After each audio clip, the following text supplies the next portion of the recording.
ये बताएंगे इंटरेस्ट कैसे निकालेंगे।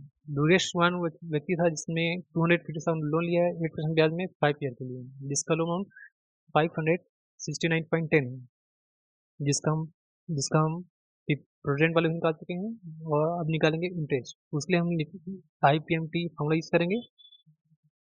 उसके बाद बोल रहा है rate 8% divide by 12 comma 1 month निकालेंगे इंटरेस्ट 1। उसके बाद फिर यहाँ पे कॉमा करेंगे। अब यहाँ पे एनफर वाले कितने जा रहा है 5 ईयर के लिए मल्टीप्लाई 12 कॉमा वो लास्ट में फिर प्रेजेंट वाले 250,000 क्लिक करेंगे। उसके बाद ये डॉलर को हटाने के लिए कॉमा कर देते हैं वर्ड में।